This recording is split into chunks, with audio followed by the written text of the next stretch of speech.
Hello అండి, welcome to our channel. ఈ రోజు వీడియోలో వచ్చేసి ఒక మంచి చాక్లెట్స్ రెసిపీ అండి. వీటిని చాలా నేమ్స్ తో అంటూ ఉంటారు అనమాట. చిల్లీ చాక్లెట్స్ అంటారు, అలాగే చిల్లీ ఆరెంజ్ చాక్లెట్స్ అంటారు, అలాగే చిల్లీ చుక్క చాక్లెట్స్ అంటారు. డిఫరెంట్ నేమ్స్ తో అయితే మనకి పిలుస్తూ ఉంటారండి.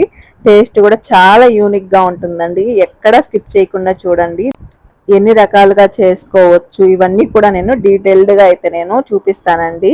అలాగే టేస్ట్ కూడా చాలా సూపర్గా ఉందండి. చెప్పాను కదా, చాలా యూనిక్గా. ఫస్ట్ మనము దానికోసం అయితే నేను ఇలాగా వైట్ కాంపౌండ్ అయితే తీసుకున్నాను. నేననే కాదండి, ఈ చాక్లెట్ని వైట్ కాంపౌండ్తో చేస్తేనే బాగుంటుంది అనమాట. ఇలాగా సన్నగా అయితే మనము ఈక్వల్గా కట్ చేసుకోవాలి. నా కాంపౌండ్ అనేది కొంచెం మెత్తగా ఉందండి, సో నేనైతే పెద్ద పెద్ద పీసెస్నే వేసేసాను అనమాట.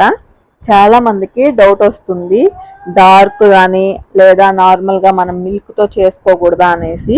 మీకు నచ్చిన దాంతో చేసుకోవచ్చండి, కానీ బట్ మనం వైట్ కాంపౌండ్తోనే ఈ చిల్లీ చాక్లెట్స్ అనేవి చెయ్యాలి. దాంతో చేస్తేనే మనకు ఆ టేస్ట్ అనేది వస్తుందండి. నెక్స్ట్ దీన్ని అయితే డబుల్ బాయిలింగ్ మెథడ్లో అయినా చేసుకోవచ్చు, లేదంటే ఓవెన్ ఉంటే ఓవెన్లో అయినా చేసుకోవచ్చండి. నేనైతే 30 సెకండ్స్ ఓవెన్లో ఉంచాను. అయినా కొంచెం ఇలాగా గడ్డలుగా ఉండడం వల్ల మళ్ళీ ఓవెన్లో ఒక 10 సెకండ్స్ అలాగా పెట్టానండి. అప్పుడైతే మనకి సాఫ్ట్గా అయితే వచ్చేసింది అనమాట. వెంటనే అయిపోయిందనేసి వదిలేయకుండా కాసేపు అయితే బాగా మిక్స్ చేయాలండి. మనకి టెంపరేచర్ అంతా కూడా తగ్గిపోవాలి, అప్పటిదాకా మిక్స్ చేసుకుంటూ ఉండాలి. నెక్స్ట్ ఇది చిల్లీ పౌడర్ అండి. నేనైతే జస్ట్ ఇంట్లోనే నార్మల్ చిల్లీ పచ్చి ఉంటాయి కదా, అవైతే మిక్సీ పట్టేశానండి. నార్మల్గా చిల్లీ ఫ్లేక్స్ అని మనకి బయట దొరుకుతుంటాయి కదా, మీరు అయ్యైనా యూస్ చేయొచ్చు. ఫస్ట్ ఒక వేలో అయితే ప్రిపేర్ చేయొచ్చండి. ఇలాగా మనమైతే ఫస్ట్ చిల్లీ ఫ్లేక్స్ని కొంచెం ఇలాగా చల్లుకోవాలి. మీ కారంకి తగ్గట్టు కూడా మీరైతే చేసుకోవచ్చండి. నెక్స్ట్ ఇలా వైట్ కాంపౌండ్ అయితే మనం ఇలా వేసుకోవాలి. మీకు చిల్లీ ఫ్లేక్స్ ఇంకా ఎక్కువ కనిపించి చాలా టేస్టీగా చాలా బాగుండాలి అంటే మనకి నాటుకాయలు అని దొరుకుతాయి కదండి, కారం తక్కువ ఉంటాయి. అలాంటి వాటిని కన్నా మనం యూస్ చేసామంటే చిల్లీ ఫ్లేక్స్ ఎక్కువ వేసుకుంటే కలర్ఫుల్గా చాలా బాగా కనిపిస్తాయి అనమాట చాక్లెట్స్. అలా కూడా ప్రిపేర్ చేసుకోవచ్చు.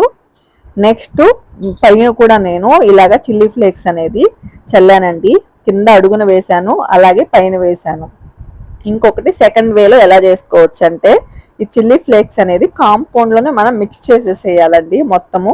అంటే మీకు ఎంత కారంకి తగ్గట్లుగా మీరైతే అడ్జస్ట్ చేసుకొని వేసుకోవాలండి. కారం ఎక్కువ ఉన్నాయి అంటే ఎక్కువ వేసేసాము అంటే చాక్లెట్స్ అనేవి కొంచెం స్పైసీగా అయిపోతాయి అన్నమాట. సో నెక్స్ట్ ఇలాగా మోడ్స్లో వేసేసుకోవడమే మనము. చాక్లెట్స్ అయితే లైట్గా స్పైసీగా తగులుతూ ఈ మిల్క్ కాంపౌండ్కి అండ్ ఆ కారంకి చాలా బాగా మనకి మిక్స్ అవుతుందండి. ఈ టేస్ట్ అంటే కాంబినేషన్ ఉంటుంది కదా, సూపర్గా ఉందన్నమాట కాంబినేషన్. ఒక్కసారి ఖచ్చితంగా అందరూ ట్రై చేయండి. అలాగే వీటిని సెల్లింగ్ పర్పస్ కూడా పెట్టుకోవచ్చండి. మెనూలో చాలా తక్కువ మంది పెడతారు, కానీ చాలా బాగుంటాయి ఇవండి. ఒక్కసారి టేస్ట్ చూస్తే అస్సలు వదలరు అనమాట. నార్మల్ చాక్లెట్స్ కంటే కూడా చాలా టేస్టీగా ఉంటాయి. నెక్స్ట్ ఇలాగా మనం పైన కూడా కొంచెం లైట్గా అయితే నేను చల్లానండి. నేను ఎంత కారం వేసానో మీకు చూస్తున్నారు కదా, నేను వేసిన దానికైతే అసలు పెద్ద కారం అనిపించలేదండి, లైట్గా తగులుతూ ఉందన్నమాట. పిల్లలకైతే జస్ట్ కొంచెం స్పైసీ అనిపించింది, పెద్దవాళ్ళకైతే పర్ఫెక్ట్గా ఉంటుంది. నెక్స్ట్ దీంట్లో నేను ఆరెంజ్ కలర్ వేసానండి. ఎందుకు అంటే మనకి చిల్లీస్ అనేవి రెడ్ ఆరెంజ్ లాగా కలర్స్ ఉంటాయి కదా, సో ఆరెంజ్ కలర్ వేయాలి. అలాగే చిల్లీ ఆరెంజ్ ఫ్లేవర్ అనేసి కూడా దొరుకుతాయి అన్నమాట. మనకి ఆరెంజ్ ఫ్లేవర్ దొరుకుతుంది కదా, ఒక్క హాఫ్ టీ స్పూన్ అలాగా ఆరెంజ్ ఫ్లేవర్ని మిక్స్ చేసాము అంటే అప్పుడు కూడా అవి కూడా చాలా బాగుంటాయి అన్నమాట ఫ్లేవర్ అనేది. సో మన ఫ్లేవర్ యాడ్ చేసి కూడా అలాగా చేసుకోవచ్చు అండి. ఆరెంజ్ ఆ కలరు మనకి రెడ్ అయినా యూస్ చేసుకోవచ్చు, ఆరెంజ్ అయినా యూస్ చేసుకోవచ్చు అండి. నెక్స్ట్ వీటిని అయితే ఒక 15 మినిట్స్ నేను ఫ్రిడ్జ్లో ఉంచాను. నెక్స్ట్ చూస్తున్నారు కదా, ఇలా తీయగానే మనకైతే పడిపోయాయి. అన్ని చాక్లెట్స్లో కూడా మీరైతే ఆరెంజ్ కలర్ యాడ్ చేసుకోవచ్చండి. నేనైతే నాకు ఇలా వైట్ అండ్ చిల్లీ ఫ్లేక్స్ వేసినప్పుడు ఆ కలర్ ఉంది కదా, అది చాలా ఇష్టం అనమాట. సో నేను అందుకనేది ఆరెంజ్ వేయలేదండి, మీకు జస్ట్ చూపించడానికి మాత్రము కొంచెం వేసి అయితే చూపించాను. అంటే ఇన్ని విధాలుగా ప్రిపేర్ చేసుకోవచ్చు అనేసి చూపించడానికి జస్ట్ వేసాను అనమాట.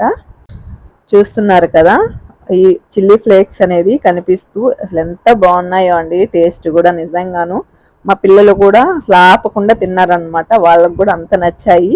అంటే ఈ కాంబినేషన్ ఈ చిల్లీ ఫ్లేక్స్ వైట్ కాంపౌండ్కి చాలా బాగా మనకి మిక్స్ అవుతుందండి టేస్ట్ అనేది. సో అందుకనేసి టేస్ట్ అనేది డబల్ అయిందనమాట. చాలా టేస్టీగా ఉన్నాయి. అండ్ కాస్ట్ విషయంకి వస్తే ఇది వైట్ కాంపౌండ్ కదండి. వైట్ కాంపౌండ్ కాస్ట్ ఎక్కువ కాబట్టి 100 గ్రామ్స్ వచ్చేసి 100 రూపీస్ అయితే సెట్ చేసుకోవచ్చు అండి. అంటే నేను చెప్పే కాస్ట్ అనమాట. అది మీరు ఎలా సెట్ చేసుకోవాలో మీకు దొరికే కాంపౌండ్ కాస్ట్ని బట్టి మీరైతే సెట్ చేసుకోండి. ఈ వీడియో నచ్చితే లైక్ చేయండి, షేర్ చేయండి అండ్ సబ్స్క్రైబ్ కూడా చేసుకోండి. చూసి వదిలేయకుండా ఖచ్చితంగా ఒక లైక్ ఇవ్వండి.